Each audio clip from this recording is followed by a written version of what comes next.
podcast. My name is Derek Peterson, back in the home office this week. My Wi-Fi decided to behave. I'm happy to be joined by Brady Oltmans, Varsity's football and recruiting writer. Brady, hello, how are you? Doing well, man. How are you guys doing? I'm good. Although it's funny, I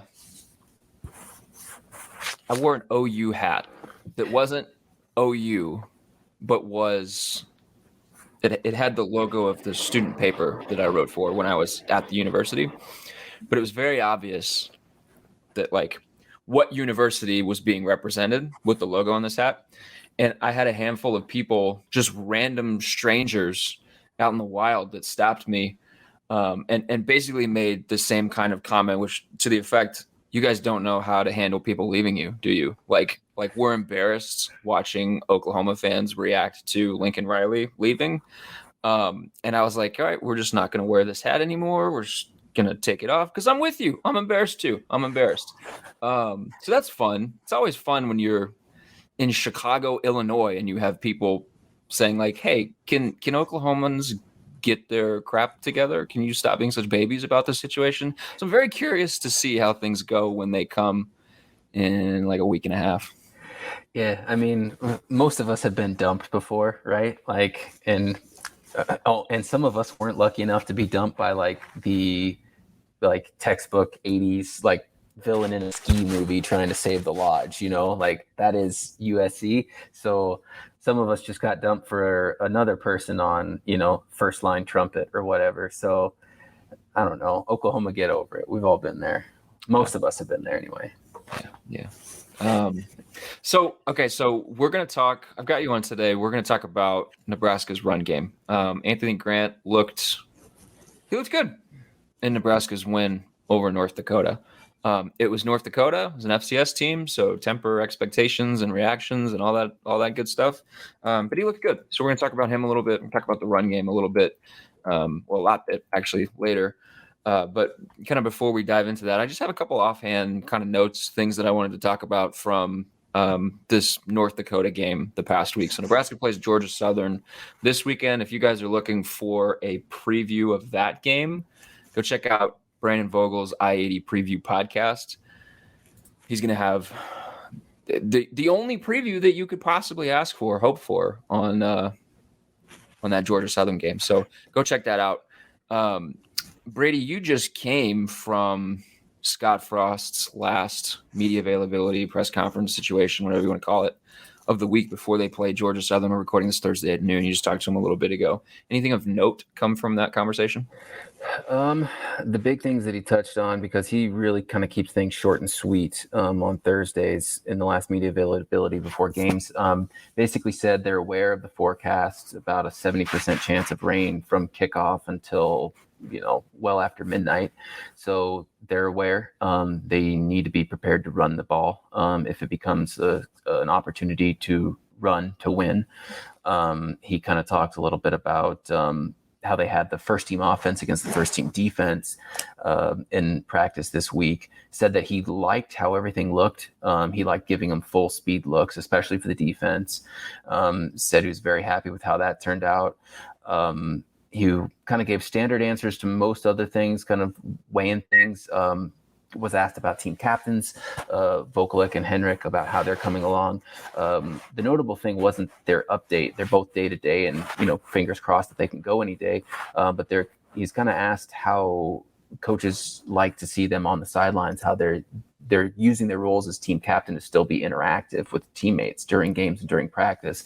And that's where Frost kind of lit up and said, yeah, this team has the best leadership that he's seen on a team in a while. And guys like that stepping up, kind of helping the younger guys through, was definitely a big plus. I know he talked about Ernest getting big minutes on Saturday, and while didn't play a perfect game, this young guy, impressionable guy, and with good leadership can go up. So I'm kind of intrigued by all of that. And those are really the ones that kind of stood out to me from what Scott said today.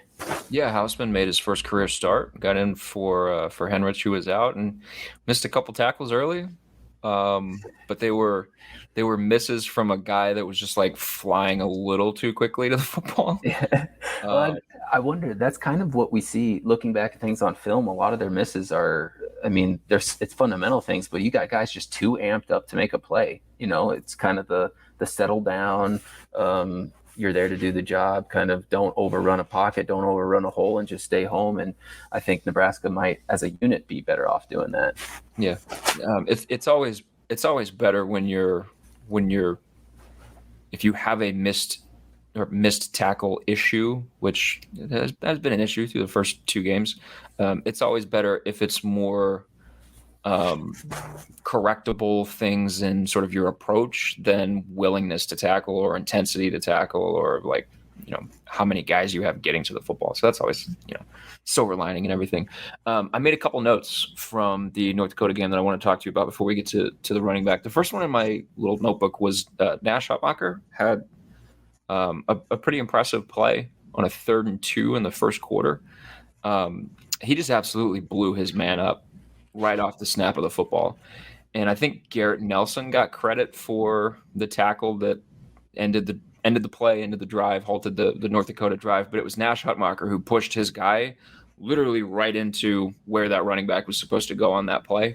And it was right off the snap of the football. It was pretty, it was a flash from an interior defensive lineman and a guy that Nebraska is hoping can develop into something special. And like we talked, Brandon and I talked on this podcast last week, I was concerned about the defensive line, the interior of the defensive line and the way that they played against Northwestern. And granted, it's North Dakota, so you're not going to be able to make a ton of sweeping statements about, hey, things are better, things are moving in the right direction, this, that, and the other thing after a North Dakota game. But, they got if they can get some development from Nash Hutmacher this year to where he can give them a handful of plays like that each week where he's just kind of causing damage in the middle, that would be a big development for this defensive line, because the thing that we talked about last week, they're kind of missing they're kind of missing that Damian Daniels presence on the interior at the nose tackle position. And last year they could kind of make up for it just because they had so much depth of quality defensive linemen that they could throw at teams. They don't have that this year. And so I think in that first week, you really noticed the lack of that sort of plugger big guy in the middle of the defense. Another guy that I want to mention, Stephon Wynn, 28 snaps, 3rd highest grade from Pro Football Focus. He had a couple stops, some nice tackles. He's also kind of coming along. So, I think you have to be a little bit less patient with a guy like that on the interior, because they're kind of hoping that one of those transfers on the defensive line hits pretty early. They kind of need them to. Then you can be with a guy like Nash, who's still kind of developing his body and going through a college weight program. But I wanted to ask you, anybody stand out on the defensive line to you, or maybe it was one of the guys that I just named?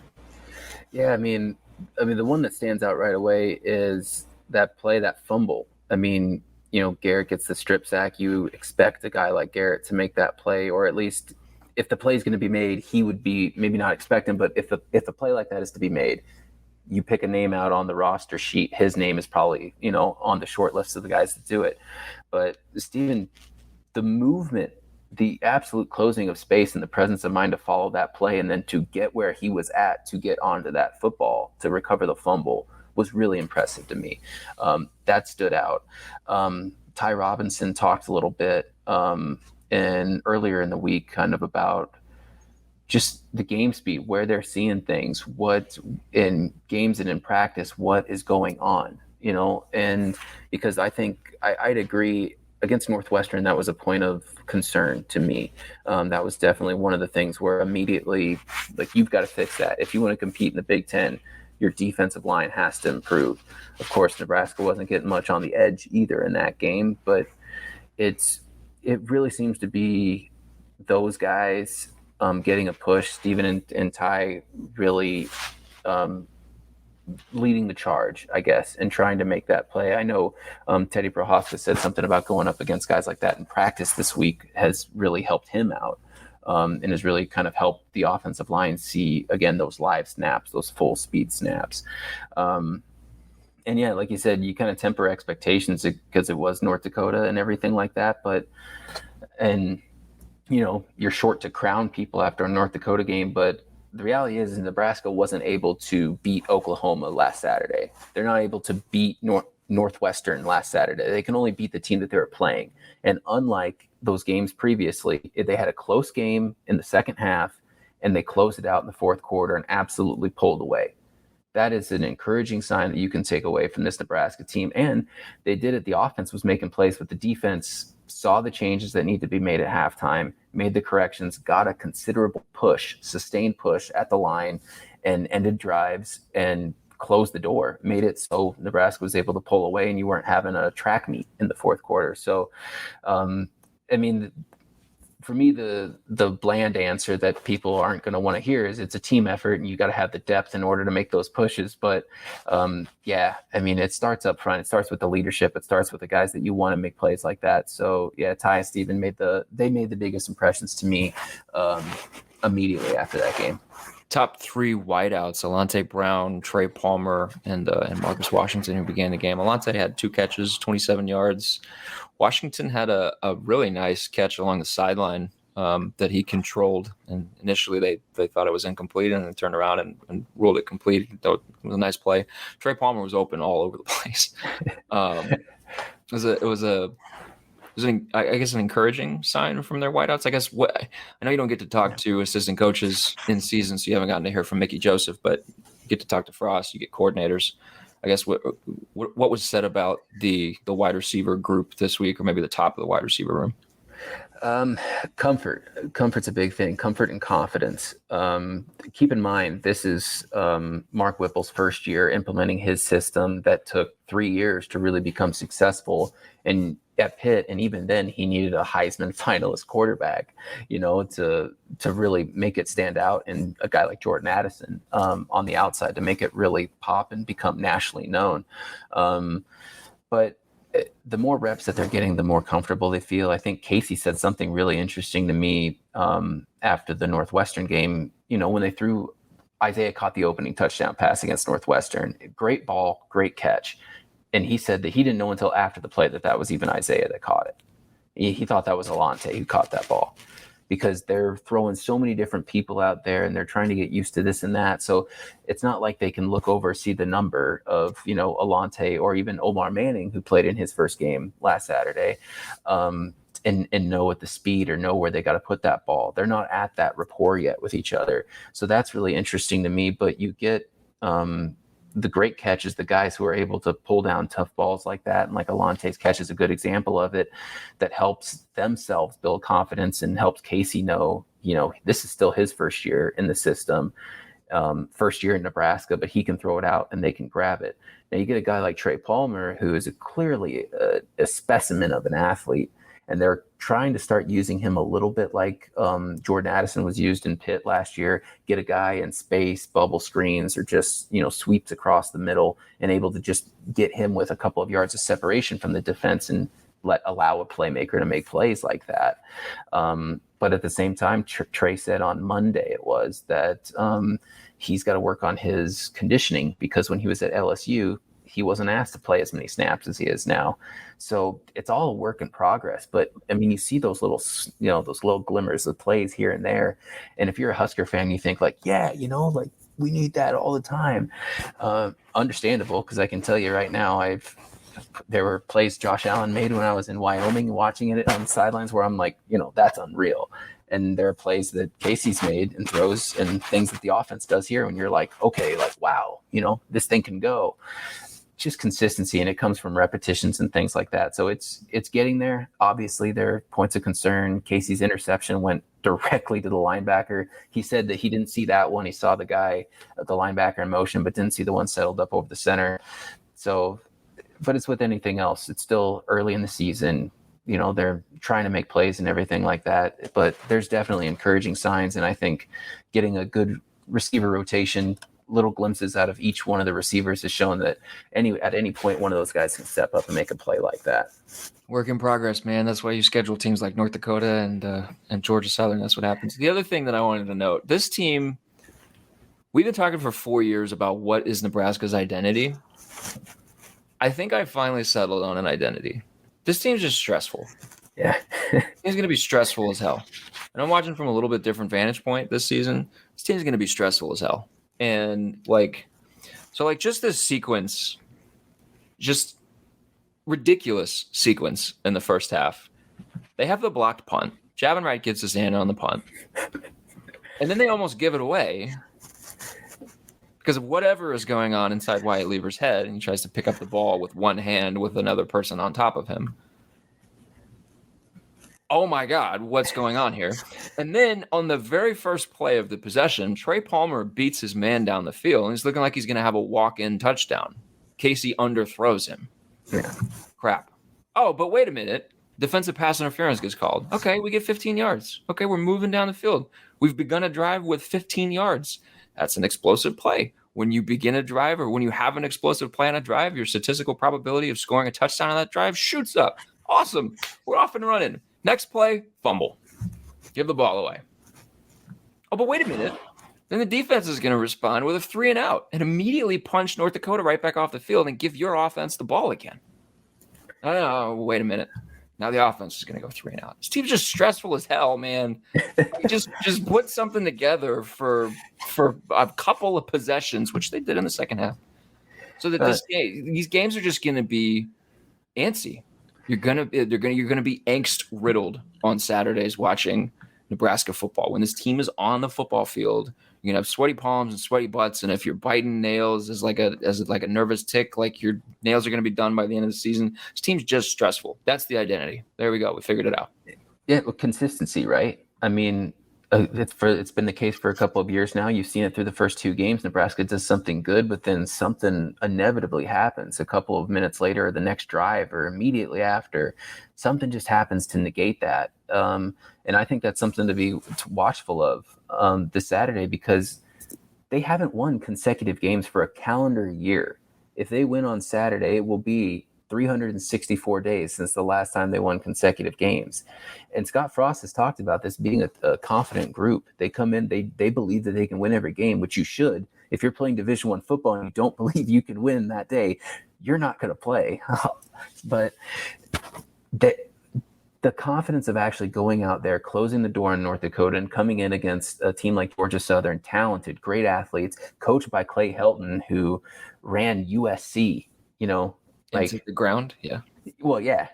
But, he's got that on his mantelpiece and he's got the payout to show for it. This is true. But it's the confidence of winning games. There's nothing, I don't care who it is. In the 90s, it was Iowa State.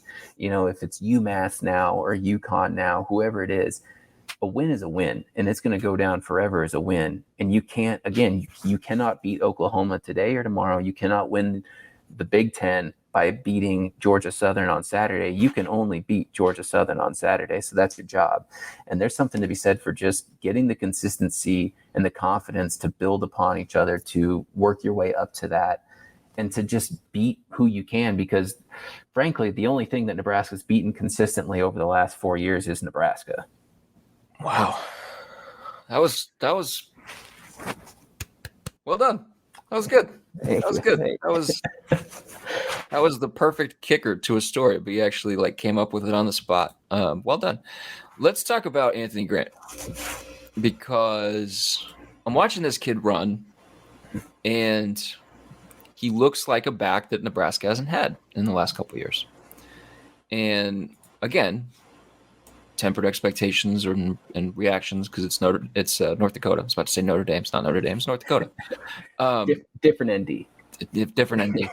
Anthony Grant has 290 yards through his first two games. He's averaging 6 yards a carry. He's about 60% of the way toward Ramir Johnson's rushing total for all of last season, which he was at 495. Adrian Martinez led the team with 525 rushing yards. The leading running back in terms of yardage was Ramir Johnson, who had 495. Anthony Grant is more than halfway to that total through his first two games. When you watch him play, there were a couple of plays in the Northwestern game where I was like, "Hey, pin that. That was a nice snap. That was a nice little play to put on film." And they came in all three phases of the game. He had a nice pass pro blitz pickup. He had a reception that He turned into some decent yardage. He had a couple of nice runs. Against North Dakota, he made plays that I think you can take away even in spite of the quality of the opponent that he was facing. Because it's not like when I'm watching him run, it's not like, and particularly in the first half, he made some nice plays in the first half before they really kind of like poured it on late. It wasn't as if Nebraska's offensive line was just opening up massive holes to where you or I could run through and get 6 or 7 yards. It was Anthony Grant making plays because of his natural ability. And not even that, because of his vision. We've seen a couple of guys in the past here at Nebraska who danced because they liked to dance in the backfield. And there was some wasted movement, and there was some just kind of like, would you just cut it upfield, please? Thinking of a Washington. Anthony Grant doesn't do that. He doesn't dance around. Every movement seems to be purposeful. Yeah. And the footwork is really impressive. He's a one cut go. And he doesn't have, insane burst speed, explosiveness through the hole, but he does have a lot of functional athleticism. And when you pair that with the vision that he has displayed through the first couple of games, he's been, 189 yards is nothing to sneeze at, even, considering the opponent. 189 yards on 23 carries, 2 touchdowns. He's been encouraging, right? Yeah. And to your point, the thing that surprises me most, maybe not surprises, but the thing that excites me most about watching him is the conviction that he runs with. And I think that that's contagious. You've talked to some of the players after that game on Saturday, and Garrett Nelson is talking about how he loves AG, and he'll give him a hug and tell him he loves him. And Casey's talked about how even Casey Thompson said definitely the player of the game was Anthony Grant because of the things that he's able to do. And he's able to do it by just patience, I think, is the biggest thing. That's Nebraska was playing from behind, or it's carried this kind of weight and anxiety on its shoulders for so long that it's the urgency. You've got to get there now, or you've got to pound it down their throat. Once you get that ball, you got to go. He's got that patience to where he's able to kind of wait and see what opens up, what he can see out of a defense, where he's able to strike. But it's just like a rattlesnake, they wind up and they're ready to go. But when they strike and when they're going, it's purposeful, it's conviction, it's moving around, and it's exciting. And it's also like they're going to carve up a defense for it. North Dakota was clearly not able to size up athletically just because of the caliber of athlete. But once they actually got hands on him at the second level, you just thought, okay, it's going to take more than that one linebacker to bring him down. That's how hard he was running. And I think that that's something that Nebraska fans truly treasure, in the long lineage of Nebraska running backs. That's something they like. That's one of the reasons why Scott Frost said after the game, let's not crown the guy yet, because I know how Nebraska fans are with their running backs kind of thing, which I thought was fun, coming from a former Nebraska quarterback. It's really cool, and it's just really fun and exciting to see.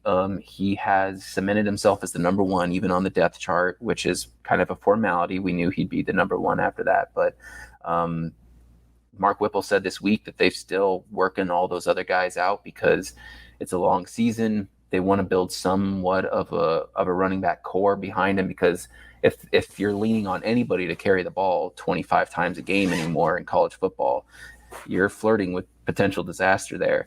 So I think the coaches know what they have in him. The teammates know what they have in him and know that they can support him, and that his kind of aggression on the field and patience on the field are contagious. And I think it's going to be really fun to watch, especially against a team like Georgia Southern, where I think he could have a similar game against Georgia Southern. And then at that point, he's got 3 really good games under his belt before Oklahoma comes in, and so does the spotlight.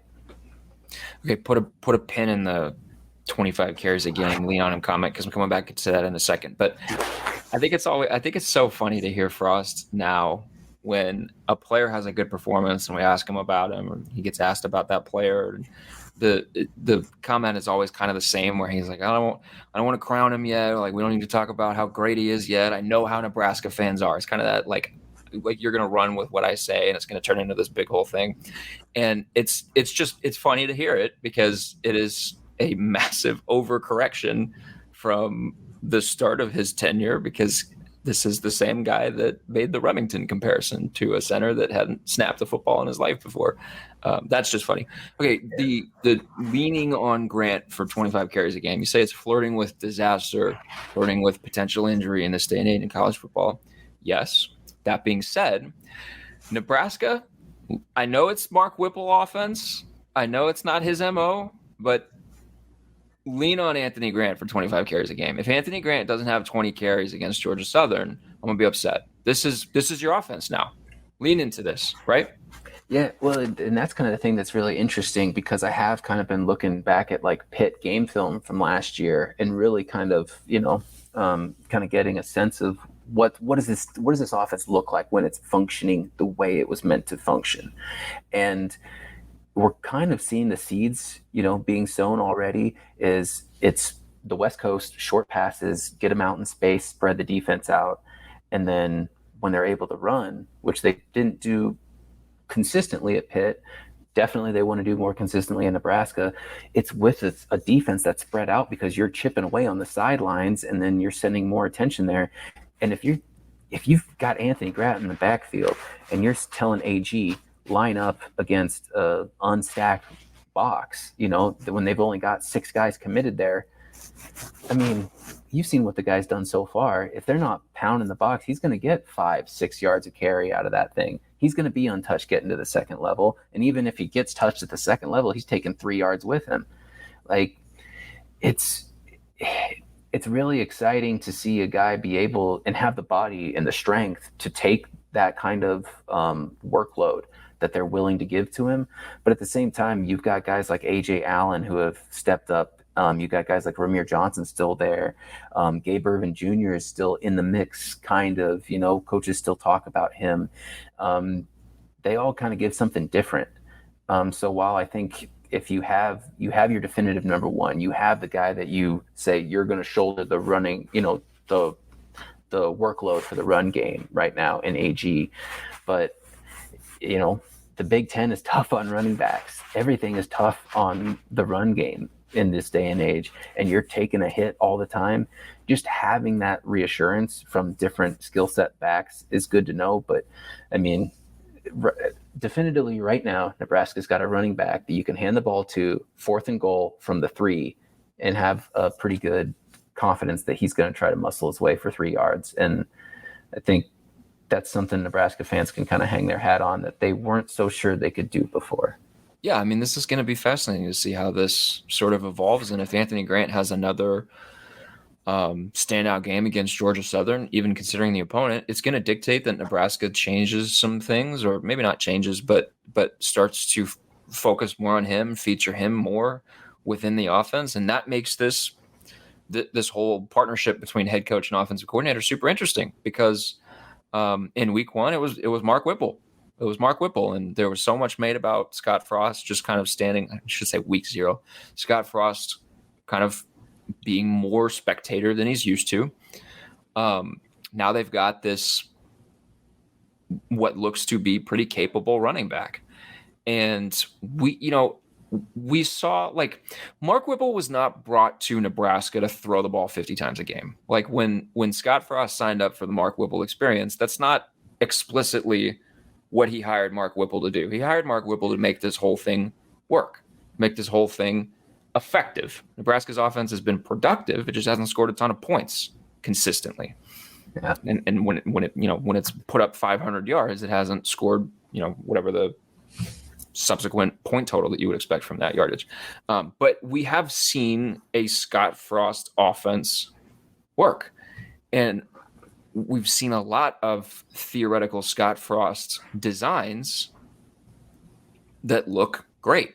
I'm thinking of the Nate Borkacher touchdown in this game against North Dakota, where they line him up as an ineligible receiver, some pre-snap shifting, some movement. Suddenly he's eligible, and then he just kind of sneaks down the seam and gets a touchdown wide open. That's what we've known Scott Frost to be capable of, and a Scott Frost offense to be capable of, is that kind of creative ways to maximize, what you've got available to you. Hasn't always worked in practice, but conceptually it's been pretty strong. So like you've got this offensive coordinator in Mark Whipple, who, like you said, made this fantastic offense a year ago with a Heisman finalist quarterback who then became a first-round pick into the NFL, and a Blitnikoff winning wide receiver, and they're throwing the ball over the yard. And you marry that sort of approach with what Scott Frost has been, and you think about where Scott Frost has been. He cut his teeth in coaching in arguably one of the most innovative run games that we've seen in the last few decades with Chip Kelly at Oregon. He was part of arguably one of the greatest rushing offenses in the history of college football year over year when he was a player at Nebraska. This guy knows what quality rushing offense looks like, what a quality run game looks like. And he has a lot of strong conceptual ideas about how to craft a quality run game in this day and age of college football. So all that said, if Anthony Grant has another strong game against Georgia Southern, I want to see a little bit more collaboration on how to feature him in this offense, and how to make sure that this offense maybe isn't the passer's paradise that we kind of wondered if it could be when Mark Whipple took over, and maybe a little bit more like what Nebraska has known for years and years and years. But that would be the adjustment, and that would be, to me, the reason that Mark Whipple was hired, because he was hired to make those adjustments to make this offense work. Well, Whipple and Frost, and even like Casey Thompson has kind of alluded to it, communication, verbalizing what they see. And Frost said collaboration has been a big key. They get, Coach Applewhite involved, especially on the run game. They more creative heads together to kind of siphon things through and figure out what's going to work. Casey has said that he sees things on the field and he'll communicate that with coaches. He likes to talk with some of the receivers after each route or after each drive and see what they were seeing to communicate that. It's a big collaborative process. And I think it's really curious to see how that turns out, especially after some of the comments of wanting to be more creative in the run game. Or I think, like, what did Frost say on the BTN broadcast, right? Going into halftime, just said the offense, it's bad, and in the second half it changed. I think it became very apparent because Mark Whipple said at Pitt, it took him 3 years to really get the vibe for it. Let's not beat around the bush here. Scott Frost does not have 3 years right now. I mean, he's on the hot seat. The chosen one that was brought to Lincoln to bring back the glory days is not paying attention to the noise, but you hear it, you see it, you feel it. People are aware. So I think that there's a sense of urgency from the coaching staff to know, like, hey, we're willing to invest time and energy into this because it can be great, but let's put our heads together, because every Saturday the coaches aren't saying, well, we'll play whatever, this week, because the long term is to win 2.5 years from now. I think you just see, second half, that's what Nebraska's offense could be. They have scored on the first drive out of every half that they have played so far. That is proof that what they're coming up with on scripted plays out of first opportunities, what they're collaborating on, is evidence that it can work. I think it's just a point of Mark Whipple's vision on how he sees, a couple of yards on the outside, let big playmakers, speedy guys like Trey Palmer go out and make a play in space. You've got Alante Brown or Omar Manning able to come down with a big ball. Isaiah is able to get behind coverage or something, but then you're freeing up that space to chip away and have a bruiser like an Anthony Grant, or even another speedster running back like an AJ Allen, sneak through and get some yards at a time. This offense fundamentally could eat up yards at a chunk and score within 3 minutes at any given point. The reality is, and the hiccup is, what happens with a false start penalty? What happens on a drop pass? What happens to overcome those little obstacles that they're getting? And it goes back to consistency. If Nebraska has consistency, they're going to be successful. But if they get hit with those hurdles, how does that change things? And I think that's where their collaborative process has to come in of, okay, well, if we're not getting 3 yards at a chunk, what do we do different? And I think it became evident in the first half on Saturday against North Dakota that they didn't really have an answer at that point for that question. Yeah, I mean, you mentioned the scripted touchdowns, so they keep scoring on the first drive of games. They also keep scoring on the first drive of second halves. Yeah. Which again is kind of scripted stuff. It's been what happens after those first possessions. What happens after that defense makes an adjustment and you have to kind of counter the chess move.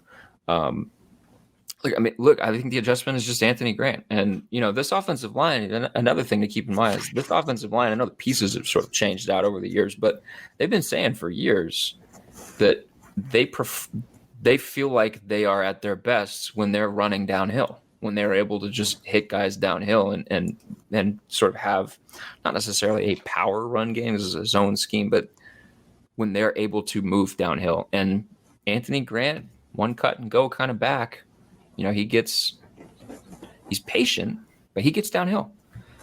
And so, we'll see. We'll see what happens. We've seen a ton under this regime. I know it's different coaching staff, but this regime where something works and then the next week it just kind of goes away. You don't see a ton of it again. So we'll see if that's the case against Georgia Southern. I hope not. Well, I will say one thing that I'm keeping an eye on, especially in terms of the run game. One thing that Whipple started to implement more at Pitt was more like tackle pulling, more like mobile offensive line looks. We haven't really seen that much out of Nebraska yet through 2 games of the offensive line doing anything other than, downhill blocking or even a chip block. I haven't seen that many pulling guards. I haven't seen much, lateral movement to free up and get some things. So I'd be curious to see if they start implementing a little bit more of that in the run game, which obviously could open up some more big holes and big plays. It's probably the biggest tell there is that this is Whipple's offense now and no longer Frost's. Yeah. Guards pulling and guys pulling from all kinds of different directions was such a staple of his offense when he was running the show. So yeah. Anything else in particular that we didn't cover that you're looking forward to in this Georgia Southern game? No, I think the interesting thing is going to be, to me, can the defense get any sort of pressure in the back? Because I think against Northwestern, they were just able to basically set up a picnic and a brunch and a matinee in the backfield. North Dakota didn't really have that much, pressure getting through in the backfield. Georgia Southern's going to want to sling the ball around. They're going to want to throw. They're going to throw a lot. So to help out the defensive backs, there's got to be some sort of push. You got to get some presence in the backfield, a hand up, anything to disrupt that offensive rhythm. So I'm going to be really curious to see if Nebraska can actually consecutively and fundamentally get pressure into that backfield, because there are bigger Goliaths to come. And if you can't get pressure on the quarterback, you might be playing from behind the 8 and the 9 ball on those. Yeah. I mean, the team that comes after Georgia Southern, you're going to have to find a way to pressure that quarterback. Otherwise, they're going to cheer you up. So, Brady, you are podcasting from the Nebraska press box, 6th floor of the Nebraska press box. So I'm sure you have work to do. You got some other stuff coming. So I will let you get on with your day. Thank you so much for coming on the podcast. It was great to catch up. Yeah, no problem, man. Anytime. We'll be back next week with another episode. In the meantime, keep reading HailVarsity.com.